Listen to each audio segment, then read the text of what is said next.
going to start by doing a running stitch, and just the simplest stitch you can learn.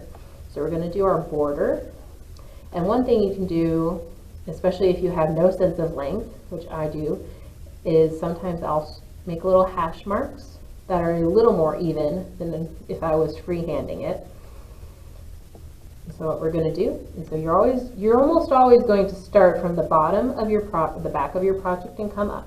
So I'm going to start here, just come up here, pull all the way up, and then I made that hash mark where I want to go down. And come back here. You'll be going back and forth. And one thing you can do, I don't have as much around my hoop, but if you have a lot more fabric around your hoop, you can roll it or fold it and use a safety pin or a clip to help keep it in place, to help keep you from catching it when you're working on your project, because that's a 5-minute diversion of what you were going to do. And so I'm going to come back here, and I'm going to be very mindful of my excess fabric. And so just down here, but then we're going to come back up here, give it some space, and come back up here, go down.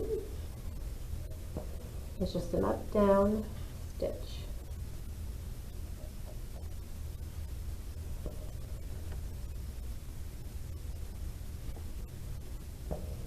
And the way you can tell it's a running stitch is it looks the exact same, just on the back side.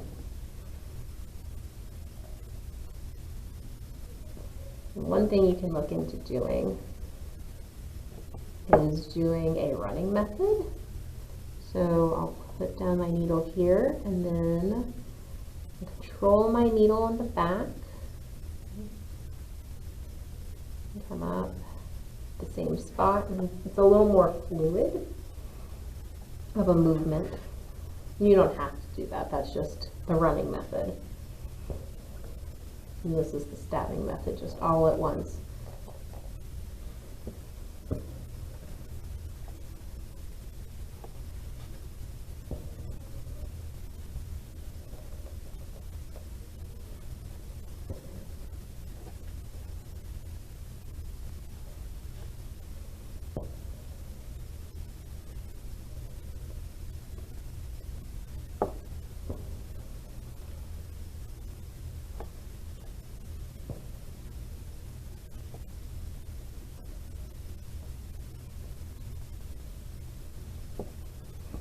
And it's really nice when you have a guide.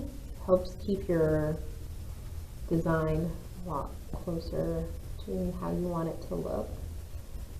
And it's a great guide for many number of stitches.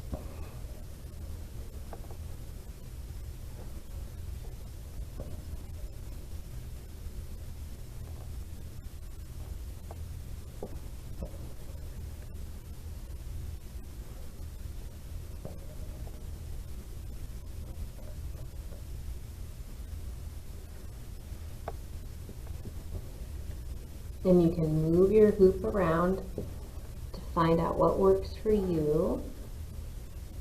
And if you're left-handed, you'll basically be doing all of these stitches reversed in terms of, like, I'm moving left to right, you'll probably end up moving right to left, or other specific stitch techniques where just reverse the process.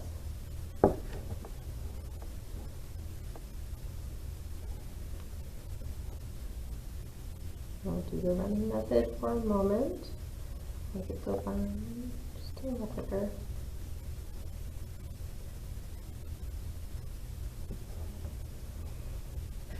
The running stitch is a great stitch for borders, and there are several stitches we're covering today. We're covering 6 basic stitches. There are dozens of stitches from all over the world, but as long as you know these 6 basics, or at least these 6 basic stitches, you can take what you know from these stitches and do the far more complicated ones.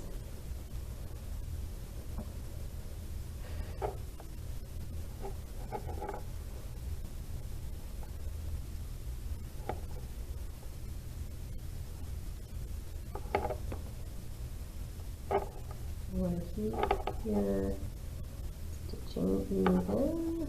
You want to keep your stitches kind of an even tightness or taut, like if you were crocheting or knitting. And this is why we're doing a project that'll be 6 inches in diameter, but I went with a larger hoop because otherwise it gets a little too tight around the edge of the hoop to do some of the outer edge stitching.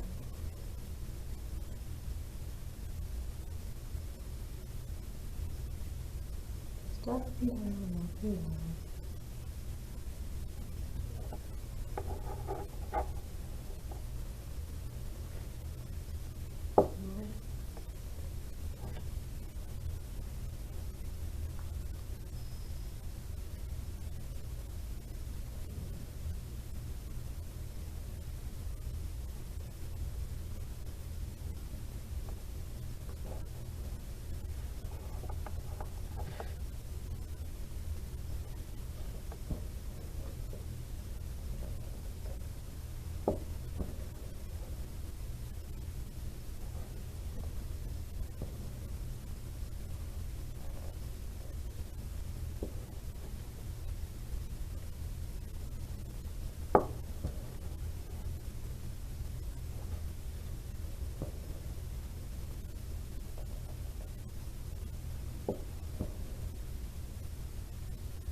Okay, and so now you'll notice that the tail of my embroidery floss is getting embroidered as well. So we're just going to stitch that up, and that's usually a good sign. If you keep it about twice the length of your needle, that's a good indicator that you should probably knot or finish up this floss and move on to the, rethread a needle to get started again.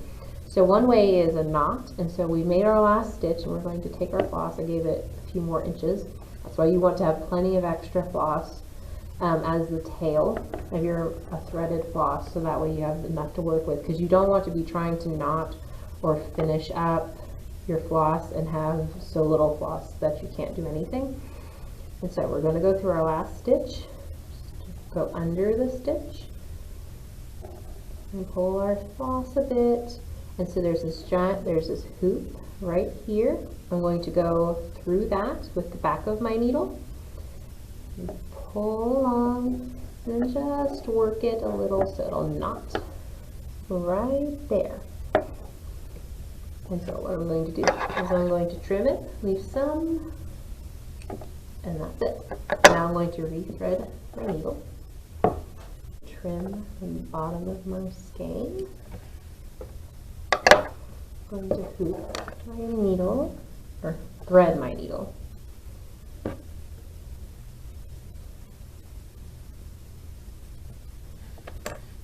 Okay, and that's good length for the tail.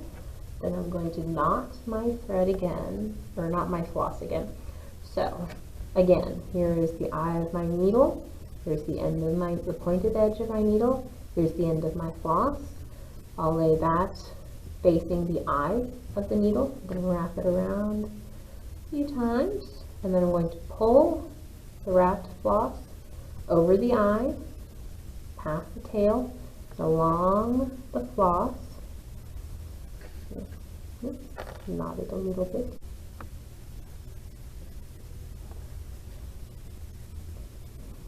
And we're almost done. And one thing you'll always want to remember is to keep your stitching looking very consistent. And so you want about as much space. You don't want to end this stitch right next to this stitch if it's for a running stitch. You still want the space. And so we'll finish like we were done when we ran out of floss. And you can always save this if you're working on it with a different color, or just toss it. Embroidery floss is not that expensive, and you can usually get a nice amount on sale. But don't worry about wasting the floss. So we're going through that last stitch on the back with our needle, and then we're taking this hoop and then we're going back with it, back through it with the back of our needle, and knotting and snip.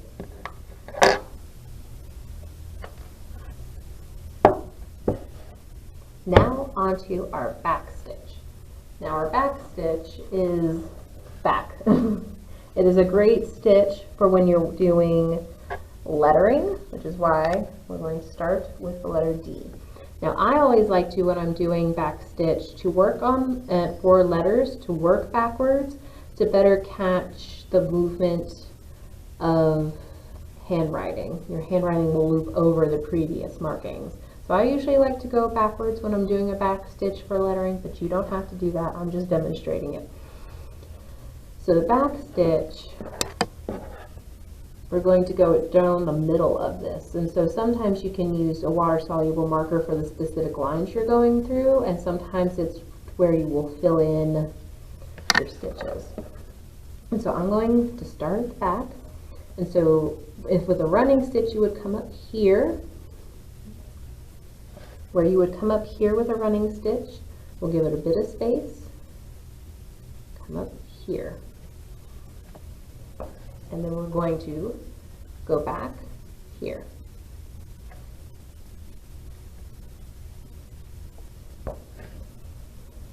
And then we'll move ahead on this, move forward past this first part of the stitch. And we'll come up here, and then we'll go back in the same hole we made the first stitch, like so.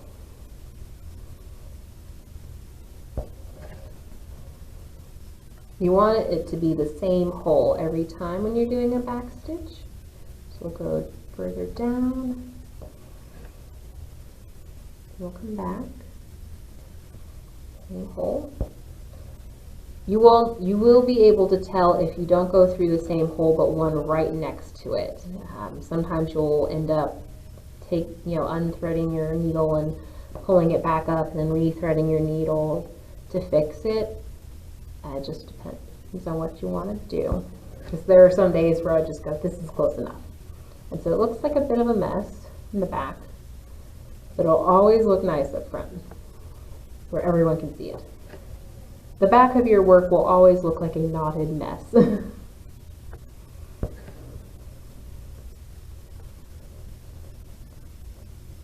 Just up. Want to go a little further, and you just go back through the same hole.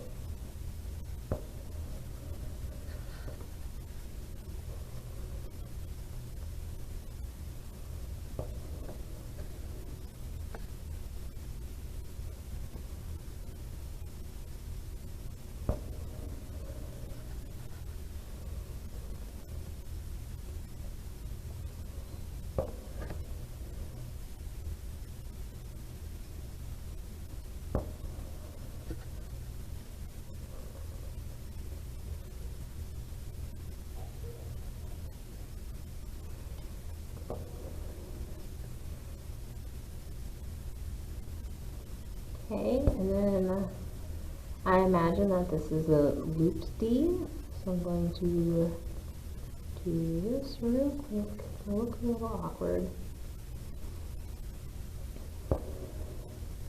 Oops. Got that caught right there. And here.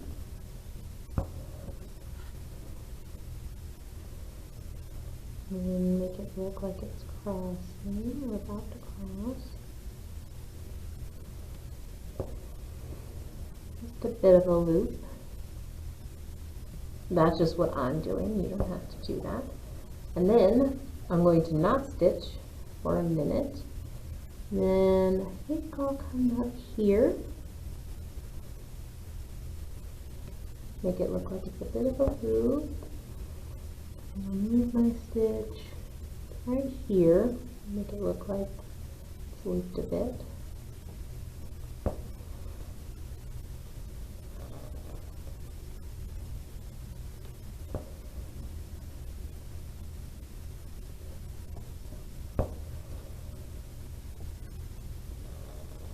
You always want to work with the curve of your pattern.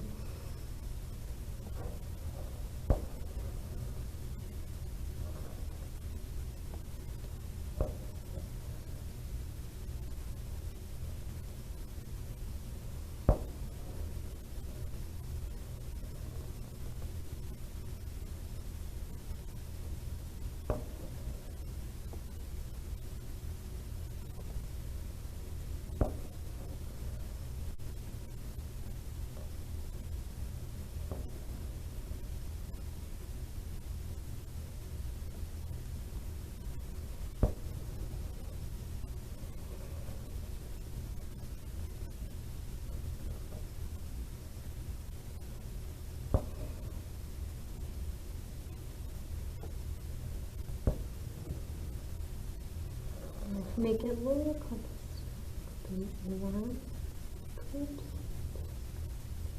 over. Here we go. And that's the back stitch. I know it looks a little awkward. It especially looks awkward because you can see where the marker is, and it'll look a lot neater when we're done. And so I'm just gonna find approximately the last stitch. It just has to be one nearby when it's like this. I'm gonna go back under that hoop, knot it.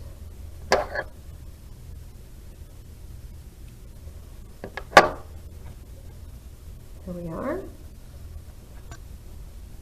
And so next we're gonna learn the stem stitch. The stem stitch is called that because it is frequently used in floral designs. It's great stitch for stems. Get it? Stay tuned for part 3.